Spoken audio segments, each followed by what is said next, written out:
Alrighty, so we're continuing our series for Xiamen University Scholarship for International Students. And today we'll be covering, instead of undergraduate, we're going to be covering master's degrees. And we're going to jump straight in, and I'm going to talk about some things that I didn't mention in the undergraduate application process. Something that I skipped over, but I'm going to mention it here. And I'm still gonna mention it in the PhD videos as well.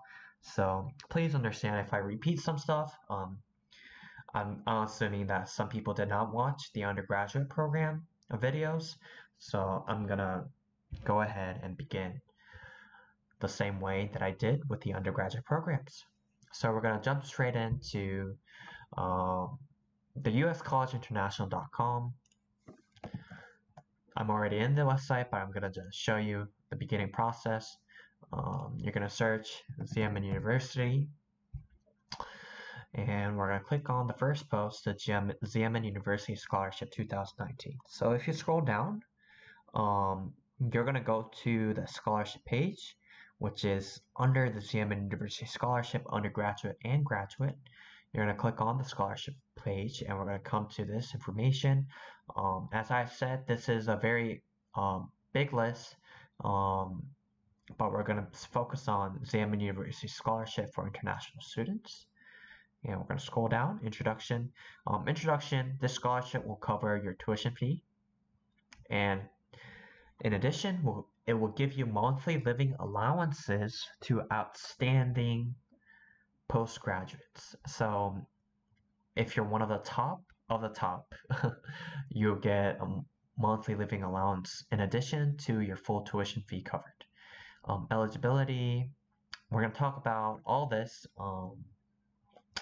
in the application procedure. Don't worry about the application period. It might have passed, but application period still goes on, as you can see if you click on this link. Since we're looking at master's degree program, we're going to click on the application guideline for master's degree program. So after clicking on that, we're going to scroll down. We're going to first look at the eligibility. We're going to first look at the application timeline. As you can see listed here, it says February 1st to April 30th. But in here, the application timeline is longer. It's from February 1st to June 1st, 2019. So don't worry, you still have time. So let's look at the eligibility requirements. So first off, the application cannot be a Chinese citizen, and you need to be under the age of 45 in order to apply for a master's degree program, and you also possess a valid regular passport. This is a note for foreign citizens who might be of Chinese origin.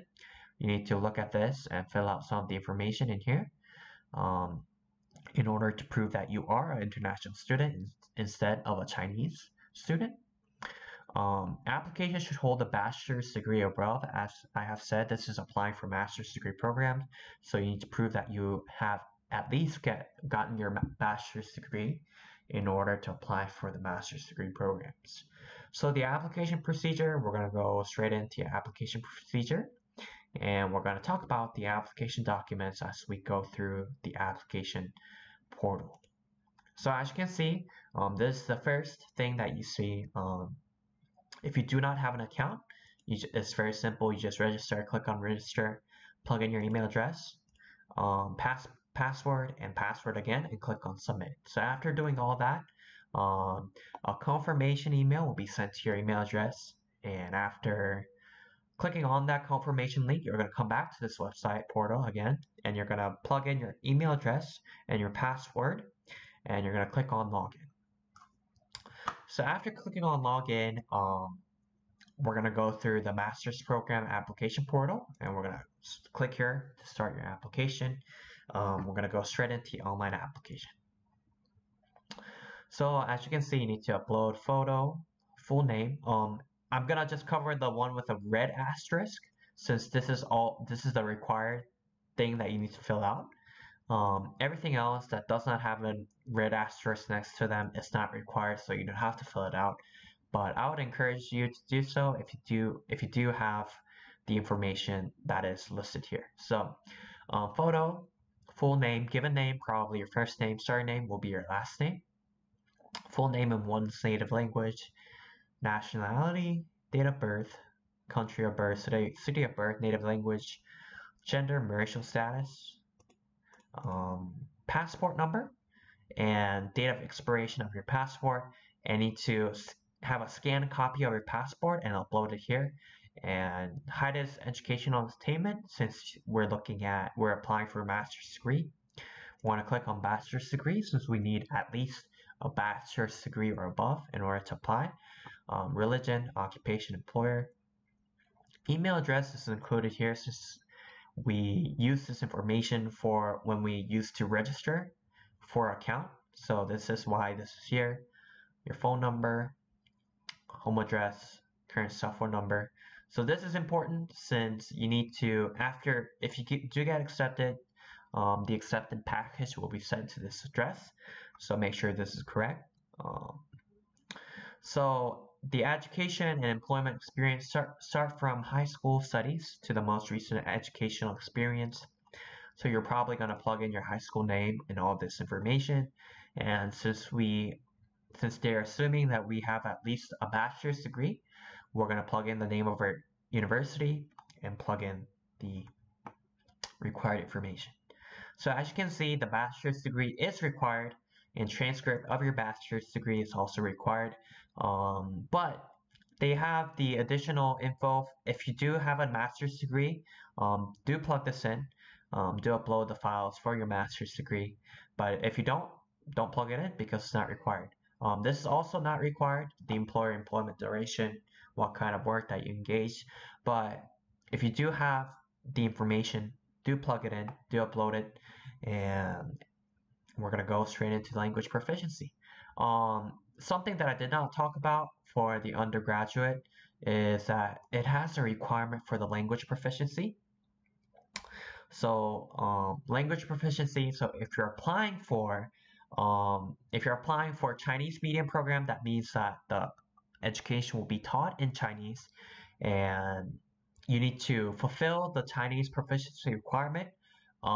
It has a requirement listed right here, so make sure you fit the Chinese requirement if you're planning to take the Chinese medium program. However, if you're taking the English medium requirement, which means the program will be taught in English, you need to have this, you need to pass this requirement, and you need to fulfill this requirement in order to get the scholarship. So make sure you read this very carefully. Application guideline is very important here, and I'm going to talk about that as we go on. So HSK, as I have talked in previous video, is a Chinese language proficiency test. You're going to take that to prove your Chinese language proficiency, and if you're taking a Chinese medium program, you need to get a high level in this. But if you're not, you don't have to meet the Chinese proficiency requirement if you're not taking the Chinese medium program. And additional test scores, this is not required. English proficiency certificate, as I said, TOEFL or IELTS. You need to fill the English proficiency requirement if you're planning on taking the English medium program. And we're going to go through the application category. You're applying for a master's degree program. You're going to choose at least 2 colleges. As I said, this is very important, which language that you're going to getting taught in. This is very important. Please, so choose very carefully. Applying for college, department, program, prospective supervisor. Since I don't have that, I'm going to plug in none. So this is something that is different. Undergraduate program did not have this, but it has what the study or research plan. You need to plug in that information, and you need to fill out this requirement. So if you're applying for Chinese medium program, you need to write in Chinese, the study or research plan. But if you're applying for English medium program, you're going to write the study or research plan in English, and you need to do that for 2. So this is very lengthy. You need to plug in the first one and the second one if you're applying for 2 colleges, and you're also going to plug in your duration of major study from and to. Sources of financial support is probably going to be your scholarship, which is the Xiamen University scholarship. The application form for Xiamen University scholarship is seen right underneath the application procedure. This is the application form for Xiamen University scholarship. You're going to download that and upload it here, right here. And you're going to plug in your name of your financial supporter or your important information. And financial support guarantee statement is listed right here in number 10, financial support guarantee statement. You're going to download this, and it's a proof just to make sure that you can pay what you can pay during your stay in China. Sponsor's passport, probably a scanned copy, certificate of relationship, maybe from you to your sponsor, and your sponsor's deposit certificate to prove that your sponsor has enough money to pay your studies. So recommendation organization, but like as I have said, this is something very different. Instead of one, you need two recommendation letters. So if we look at the application guideline, you need 2 letters of recommendation from your professor or associate professor written in Chinese or English. And you also need the emergency contact, phone number, contact email, and all the family information. And if you're not married, you don't have to plug this in, but it requires you to have the name of your father and your mother. Physical exam record for foreigner is listed right here, and you just download that and plug that in and upload it here. Resume, this is something that I did not talk about specifically. Resume, instead of being a resume, it has to be in CV. So what CV is kind of different from resume. Resume is document. So resume is document used and created by a person to present their background, skill, and accomplishment. This is like typical resume, but instead of plugging in a resume, you need to plug in a CV, which is a written overview of person experience and other qualification for a job opportunity. So it's kind of a different from resume, but make sure you realize the difference. Instead of asking for the resume, is asking for a CV. So make sure you complete that in that form. Source of information, you're going to plug in one of these. I'm going to plug in other, and I'm just searching online.